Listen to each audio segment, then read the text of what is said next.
Today I am going to show you about the wonders of making a law. The first step to the game is to roll the die to figure out which player you will play as.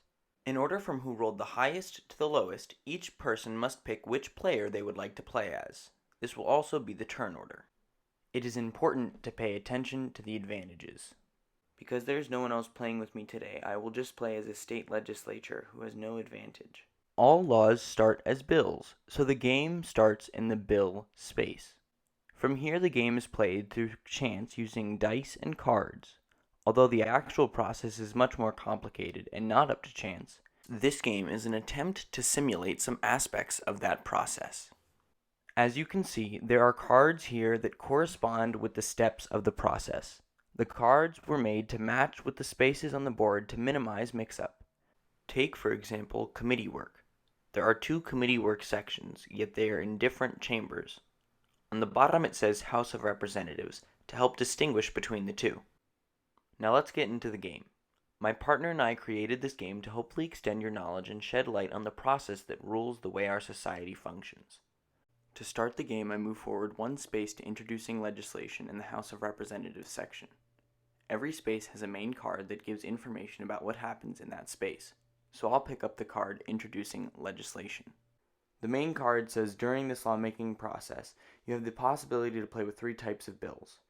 Of course, there aren't just three types of bills, but these are the most general. Appropriation bill, also called supply bill or spending bill. This is where the expenditures of the government are authorized and funded. Authorization bill, this is where Congress allows establishment, continuation, or change to a voluntary government program or entitlement.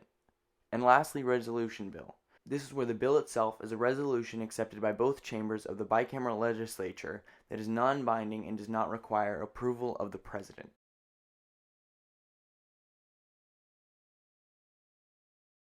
From here I move over one pile to the direction cards.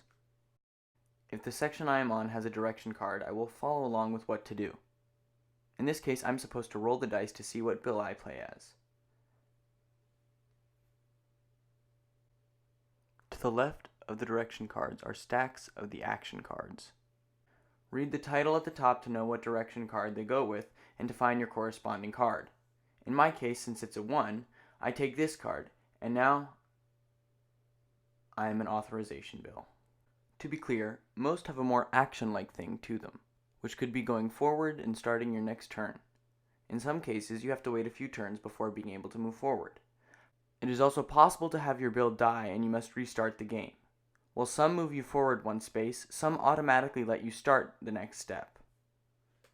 The game goes to the chambers of Congress and the presidential office, showing each step of the process in a simplified way and explains each one.